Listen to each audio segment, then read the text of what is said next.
we have done so far in the collection framework is we've only looked at the abstract methods which were already existing.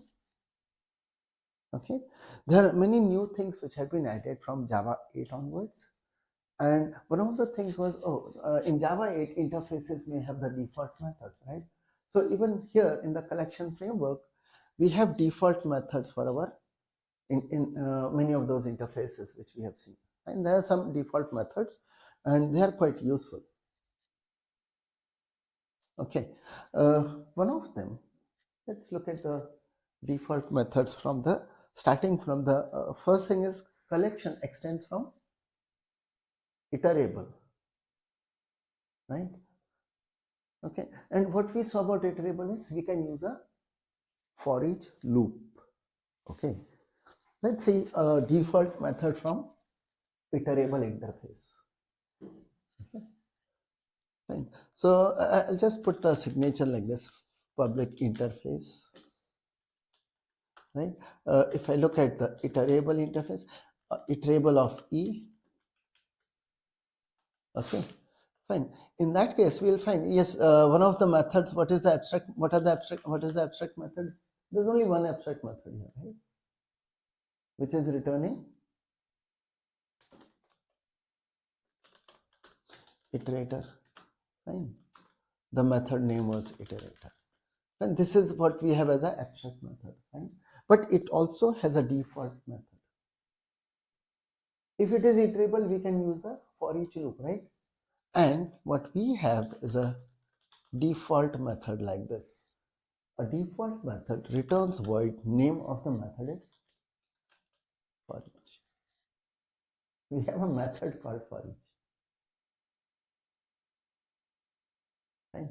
See, iterable collection is extending from iterable. So all your collection, right? Collection, list, set, right? They are going to be having a method called forEach. Fine. It takes a parameter. But what's a parameter? It says, I'll take a consumer of E. Okay. So there is code for this. Okay. This has been coded. Yeah. So we have some default implementation for a method called forEach added in the iterable. Right? So iterable has a method called forEach, and let's see what this forEach stands for and what is this. So first thing, what is this consumer, right? It takes as parameter a consumer. So what is consumer? Yeah. Name of an interface. Okay, it's a name of an interface from the java.util.function package. Okay, and from the java.util.function package. And okay, so what is this? Yeah, what's the use of this? Yeah, what is this? It's a functional interface.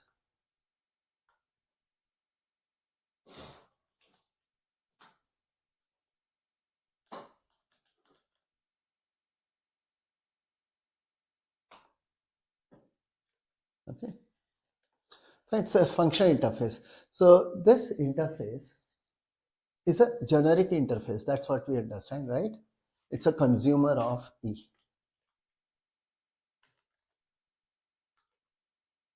Okay, fine. So if you look at this interface, again, part of java.util.function package. Okay, and remember this. And here we have this as a public interface is like this. Consumer of E. It has one single abstract method. So what's that abstract method? Let's look at that abstract method. The abstract method in this function interface returns void. Fine. And yeah, name of the method is accept. Parameter is E. Fine. So this is the abstract method. Okay. For abstract method, what is important? For if it's a functional interface, what is important for us? the method signature. Right? It helps us to write lambda expressions. When we can use a lambda expression if it's a function interface. Okay, fine. So what's the way we can write a lambda expression for a consumer? What would be the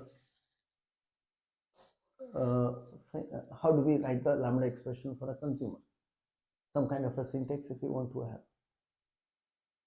Let's say I'm talking about a consumer of account. Yeah. Oh, there is some consumer of account I want to have. Okay. Yeah. Okay.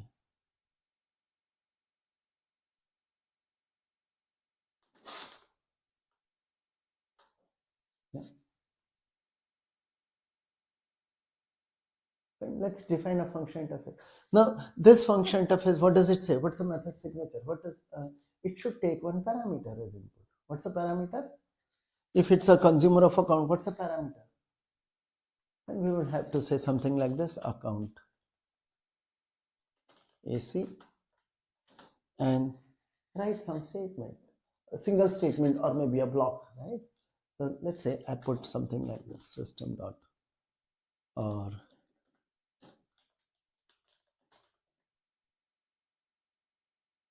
input. Okay, we can write something like this as a consumer of account.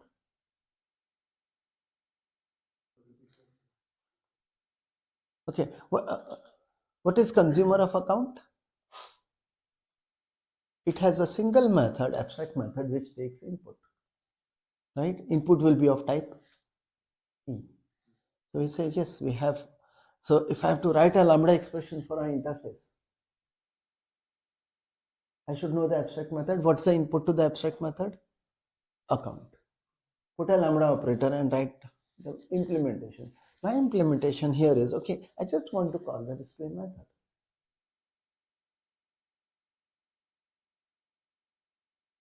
Okay.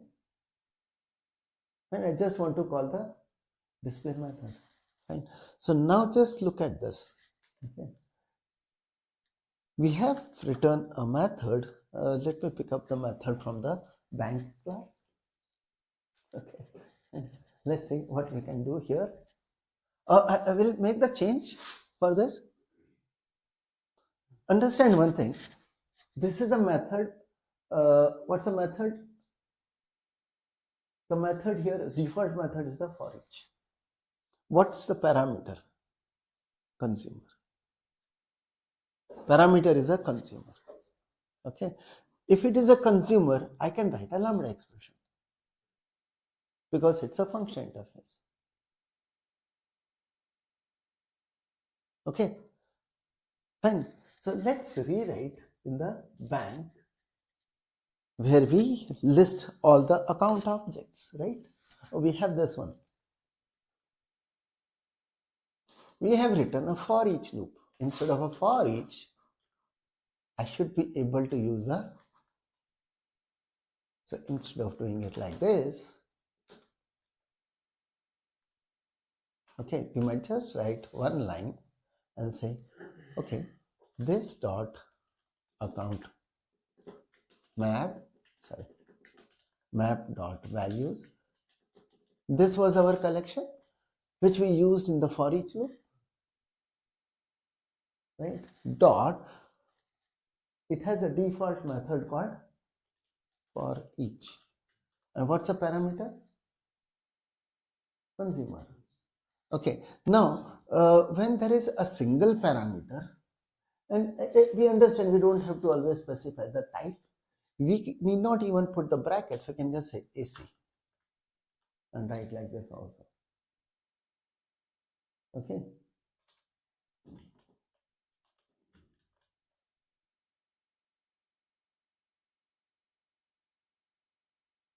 Fine.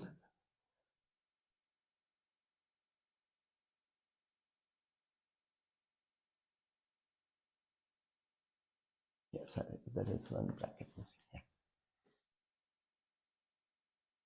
And so this is the way you can write now. You can use the forEach method like this. See, what's the difference compared to what was done earlier? Compare the two things. Okay, let's make a simple comparison about this. I'll keep it. Okay? So let's compare these two things. This one compared with the way we have written here. What this is doing, what the for loop is doing, extracting each element from the collection. Okay, there is a collection. Fine. That values is nothing but giving us a collection. So extract an object from the collection and take some action on the object. Right? The approach here is different. Here the approach is, I have a particular function. I have a function. I have written an action which I would like you to take on all the objects which you have. This is the action. AC.display. Call the display function on all the objects in this collection.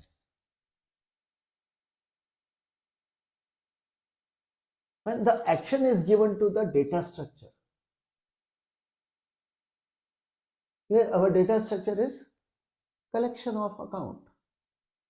You're saying this is the action I would like you to take. So you don't take out the elements and process them. What is the processing to be done is given to the collection. It becomes a parameter, the processing, right? That's a function. And that's becoming a parameter here for a method on a data structure.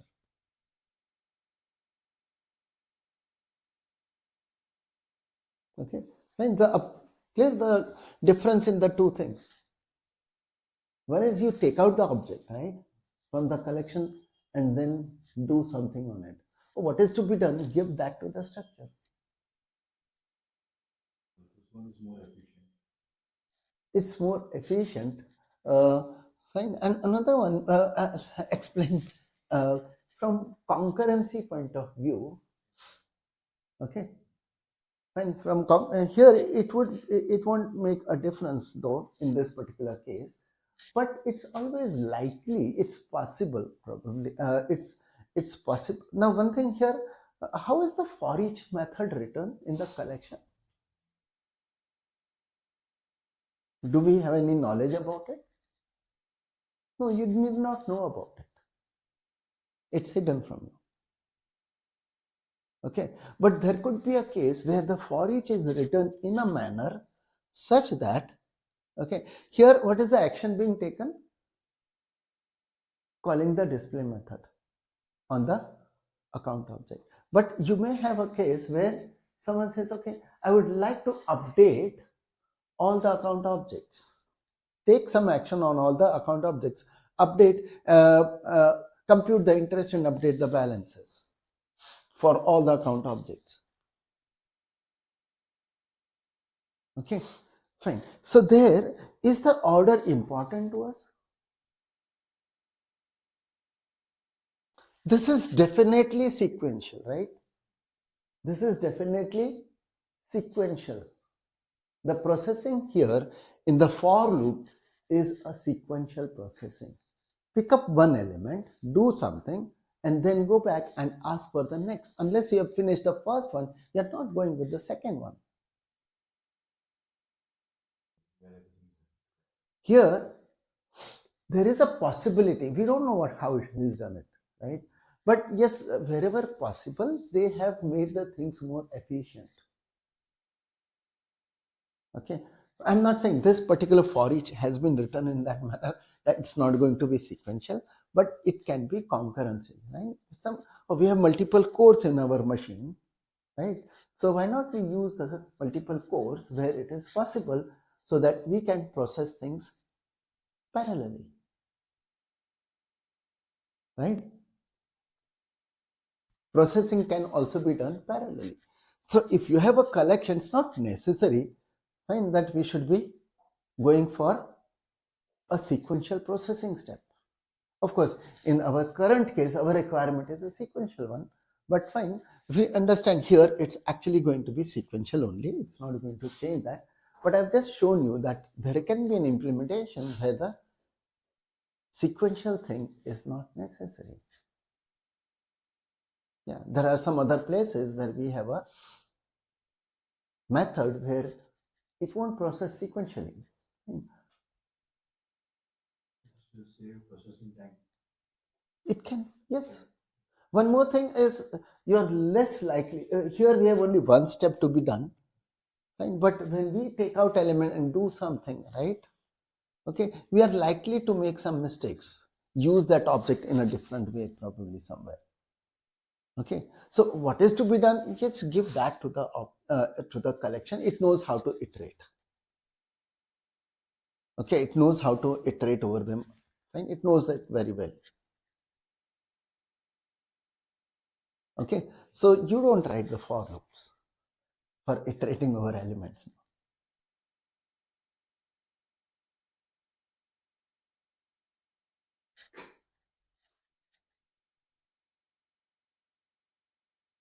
Fine, clear?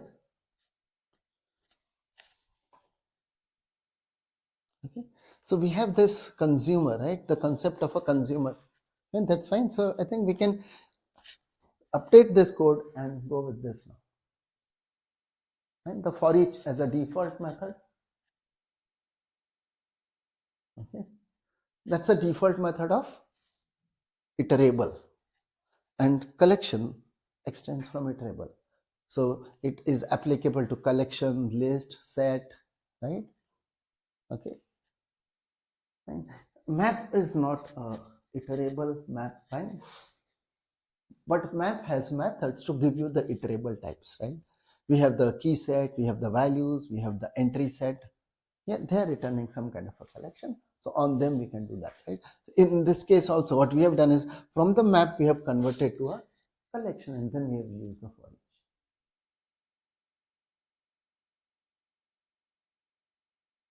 Then clear collection, sorry, consumer. Here we have used a consumer. This is a consumer, right? Because the display method has return type of void.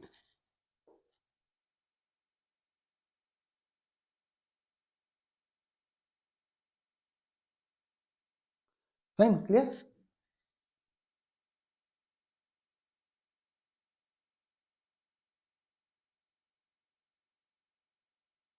Okay. Fine. So that's one method we have, right? Okay. Now I'll show you another default method, right? Of now we'll go for, so this is one method which we find in iterable. Same way, if you go back to look at the, okay, so like this,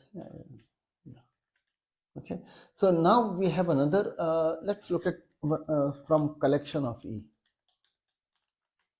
Okay, so in the collection of E, now I'm just going to list the default methods which we have. Okay, another useful default method could be a method like this. So we have the public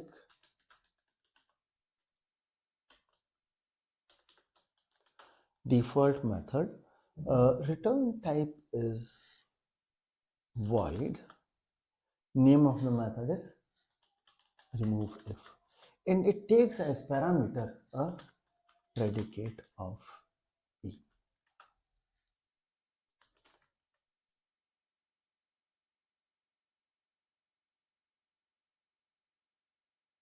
Okay, fine. So what is a predicate?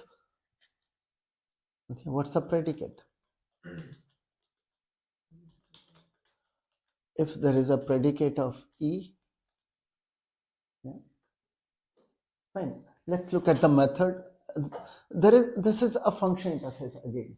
Predicate, right?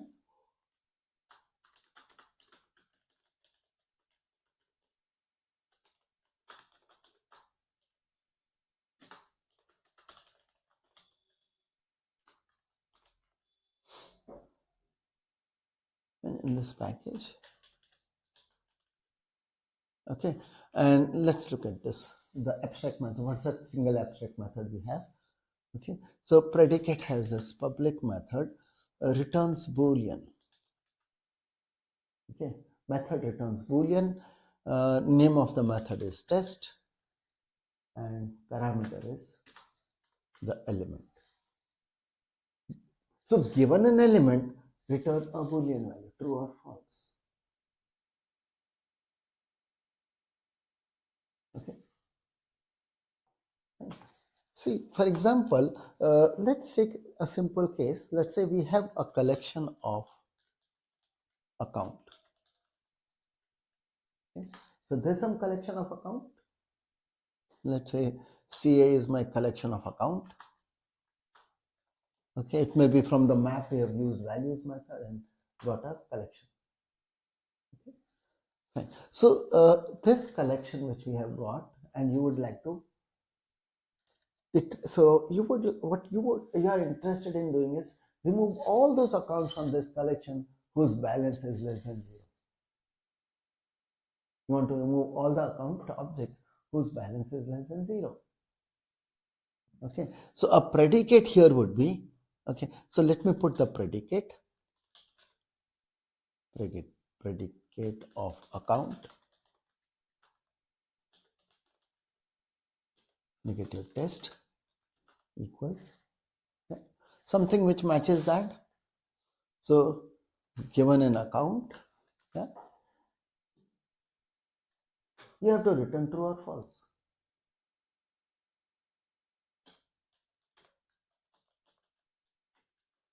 Is less than 0.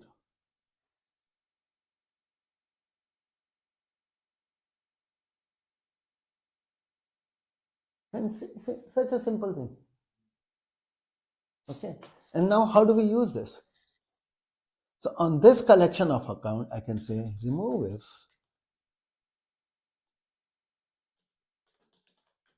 either I write like this, or maybe I might say ca dot remove if, and we might be using that directly. We may not have created the object, but we could have always written this.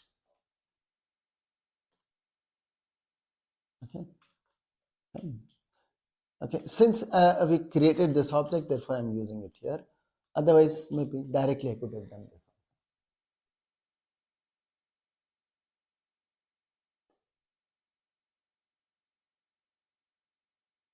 Okay. Here, it would remove all the accounts from the collection whose balance is less than 0.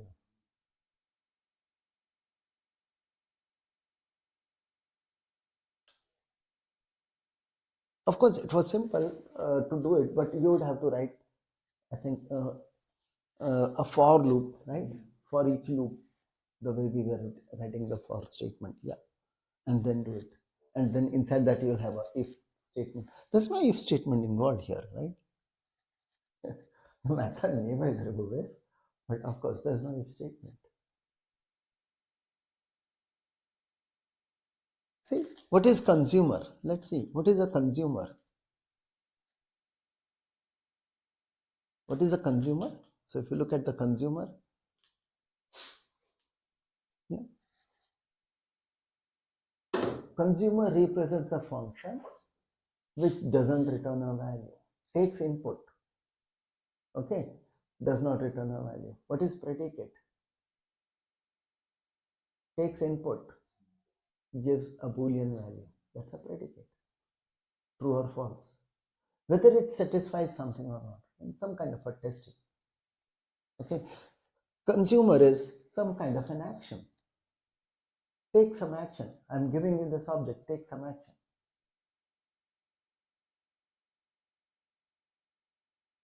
Okay.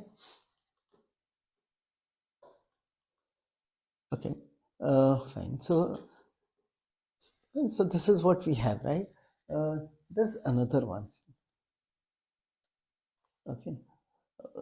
Fine. Default methods. So let's continue with default methods of collection. When we have seen two default methods of collection. One was called forEach. Other is called removeIf. Okay. Fine. So you may have even other, so okay.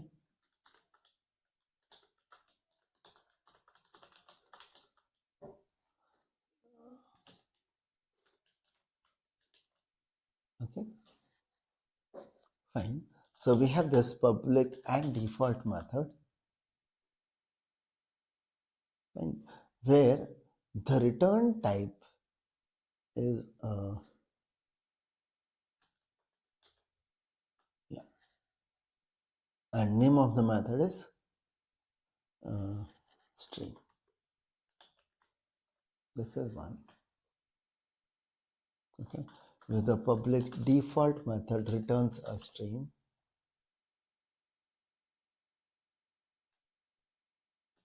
Name of the method is parallel string.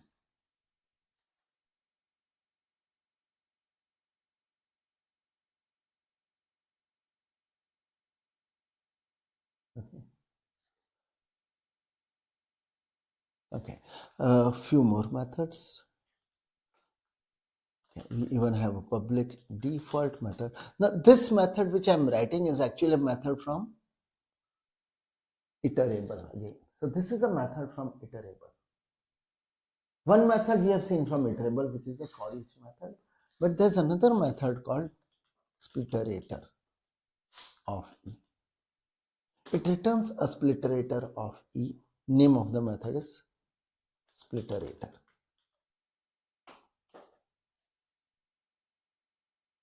Okay, a few new things, right? So there's another one, spliterator. Yeah, this is again a interface. And it's not a function interface here. It's another interface we have. We have the interface called iterator.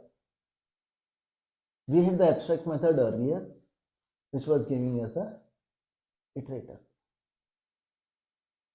Okay, but we also have another method called spliterator because it's there as a default method, and we did discuss it earlier. Okay, but this one returns what we call as a spliterator. And they're quite close to each other, iterator and spliterator. There's a difference between them basically. Okay. Let's understand this, right? We understand iterator already. Okay, fine. Let's look at what is a spliterator. Fine. Basic difference between the two of them. What is a spliterator? It's nothing but an iterator which can be split.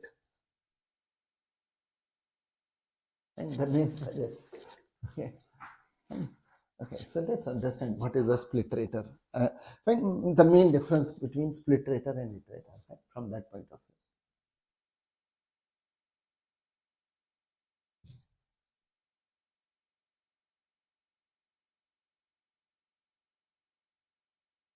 view. Okay. See, how was a iterator working? Fine, let's see that. So if we had an iterator, okay, so there is some collection, right, which has got various objects. You recollect this, okay? And if we had we ask for an iterator, yes, it will take a iterator, fine, which would set up some thing on the underlying collection, okay, so that you can fetch the elements one by one. Has next and next were the methods in the iterator. And this is how iterator is. So it basically fetches the objects one by one in a sequential manner. Fine. Okay. There is some default method even in the iterator. This iterator also has a default method called forEach remaining, where you give a consumer. Like we were using for method, but it says forEach remaining, because in an iterator it is actually, it may have started and used up a few elements by using the next method, and you say next, it's fetching and giving us the next object, right? Fine. A iterator will be fetching all the objects one by one, right?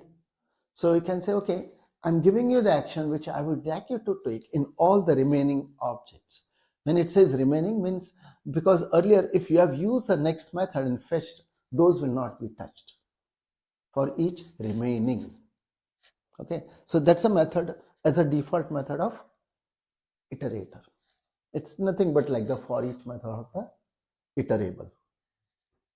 Okay, but fine, we are interested in looking at a new thing called spliterator. So what is a spliterator? So it's just like the iterator. So if you just say spliterator, you will get an object which would work exactly like a iterator. This also has a method called for each remaining, okay, or something equivalent of that. Okay, but one thing here what we have is it has an additional method. Okay, see what this spliterator will give me. It's, if you consider it like an iterator, what is this going to give me? Oh, if there are, let's say there are 100 elements here. Okay, in this I have got 100 elements. Okay, what is this spliterator going to give me?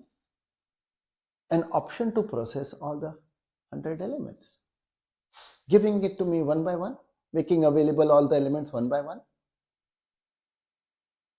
Okay, but then it has a method called try split.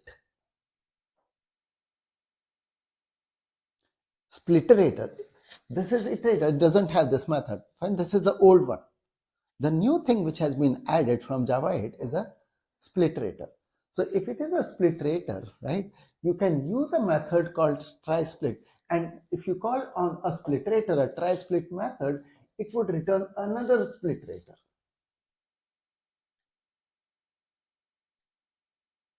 Try split is a method on a spliterator to return another spliterator. But whenever we do such a thing,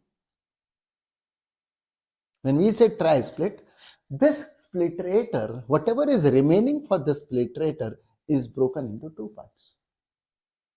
It says, I'll be processing half of those, and here is another, the spliterator, which will try to process, which will be capable of giving you the other. So they split the elements among them. So if you say try split, whatever is the object on which you are calling try split is going to half itself, and the other half is what is returned in another spliterator. You can process half the things what was processable earlier. Parallel processing. Exactly. So that's the idea here. The spliterator is so that there can be one mechanism which processes this parallelly and concurrently, another one could still be processing the, so it's like for multiple threads to work on it.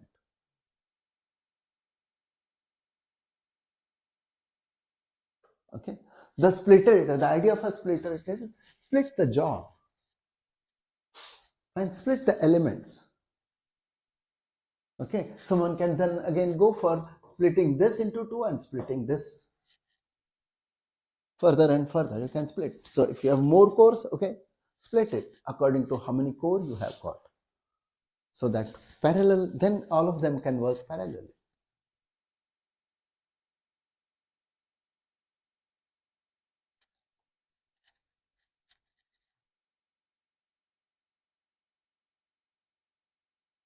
And so spliterator was introduced for this purpose, concurrent processing.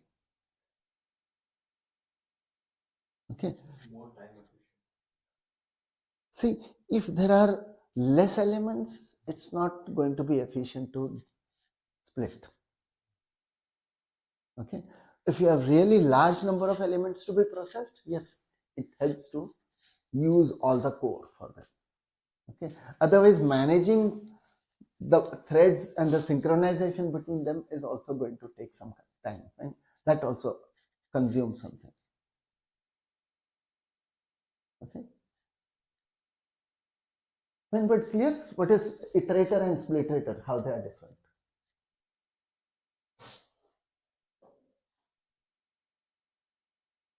Okay, so here is and this is spliterator.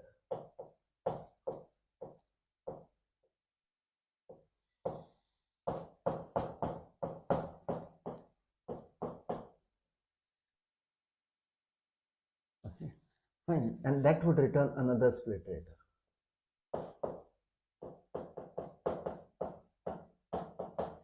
Okay, so 50 would go here and 50 would go here.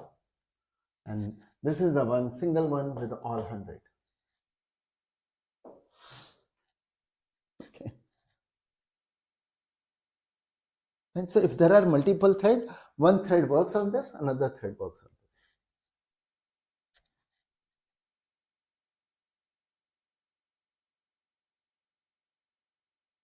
Okay. So you don't have to write the code for multi-threading.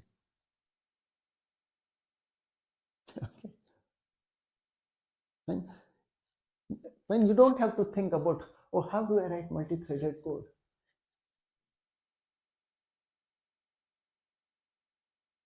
Yeah, because yes, threading itself also has its own code to be written, right? If you want to use multiple threads, right? And this library, right? This is part of the library now, and this library has been written by experts. So we believe, yes, they have done it in the most efficient manner.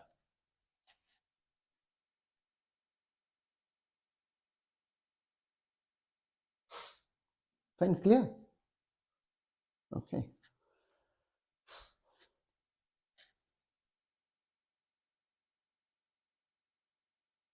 Okay. And so spliterator, that's another method we had. And of course, these are two more things. Fine. This one, these two things is opening up a, yeah, here it's, sorry, it's returning a stream of T. Its stream is a generic type. Okay. Not T here, it is E, no? So this will be E. Yeah. Okay.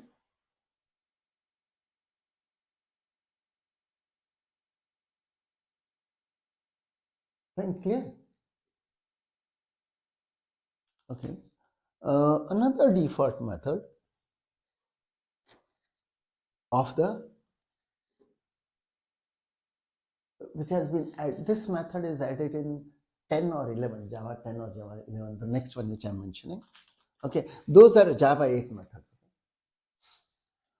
Okay, there's another default method which has been added.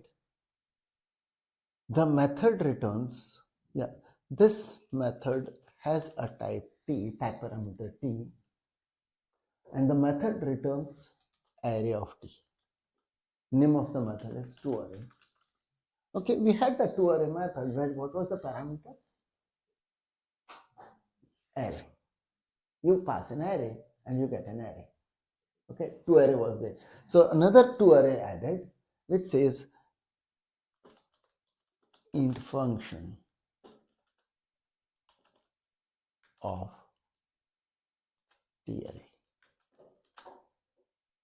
Okay, so that's a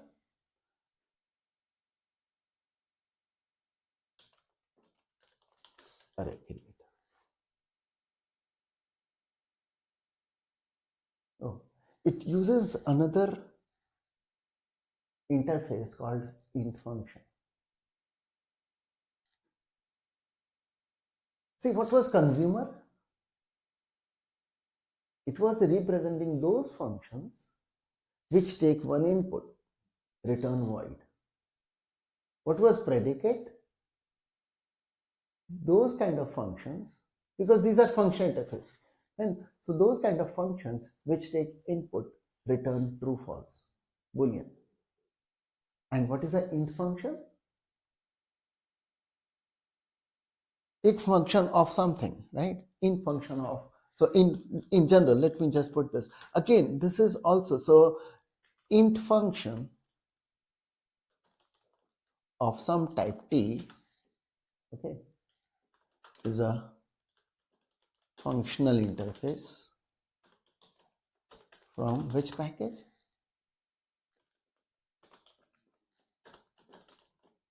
Right? See, this package is full of function interfaces, function types basically. Okay, Java retail functions. So these are standard function interfaces. Throughout the API, throughout the library, everywhere they are making use of these function interfaces.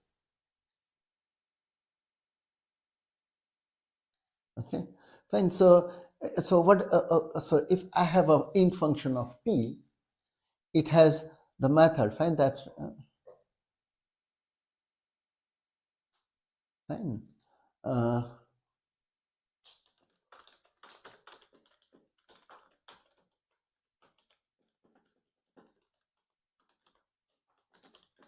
Okay, what's the method in the int function of t? So if it's an int function of t, it has a public method, it returns t. Okay, name of the method is get apply. Fine. Parameter, it says int function, that means the input is int. Okay. Int I. So this is the method which we need to. So give me an integer and I'll give you an object. Give me the integer and I'll give you an object. Okay. For example, if I have to create, and if I have a int function of account, okay, and not account in this case, let me take a account array. Okay, account array, not account, but the account array. Okay, so I'll say array creator equals, yeah, what do I want to return?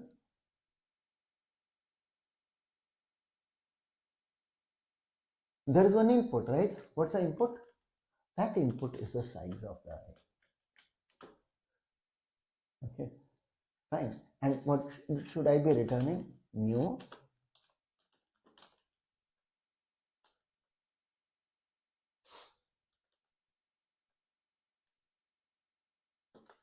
Okay, fine. So this is a int function of account array. Takes input as a int, returns an array. See, int functions are taking input as int. Return type is array. Okay, fine. So yeah, so now how I can use, I'm assuming we have CA as our collection of count, right? So I can now say, okay, I want an account array equals CA dot toArray as a parameter. I can pass this. Okay, one is array creator. I think you now understand what it is now. That's it.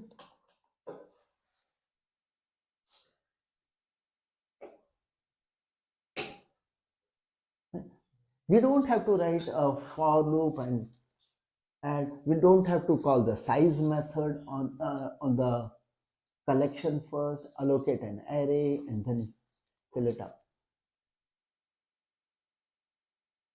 What kind of array you want? Just say, I'll give you the size. Just create the array, I'll fill it.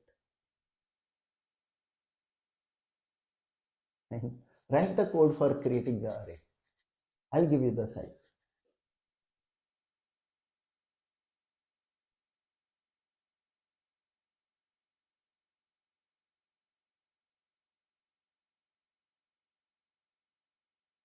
And so, see, these are some of the default methods from collection. For each, because it is iterable. Fine. Then spliterator again, that because it is iterable. Okay, iterable has those two default methods. Then of its own, it has the other default methods, which were stream, parallel stream. We haven't yet gone to that. Fine. But we have the method called toArray. Okay, removeIf, toArray, forEach, removeIf, toArray. Okay, two others which are returning as a stream. Okay, yeah, this stream which I mentioned here,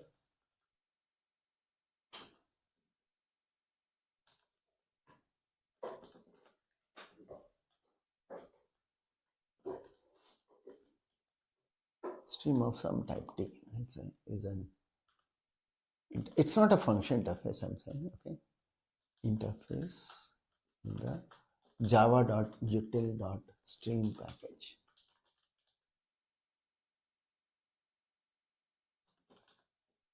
Okay. Of course, there's a lot of things about the stream we'll have to. So before we go into that stream, yes, there are other things to be done, right? So we're not taking up that particular interface. Fine. Okay. So default methods from the collection are like this. One thing what we are finding is there's so many usages of the functional interfaces from the java.util.function package. Yeah. Basically, it is allowing me to write some lambda expressions.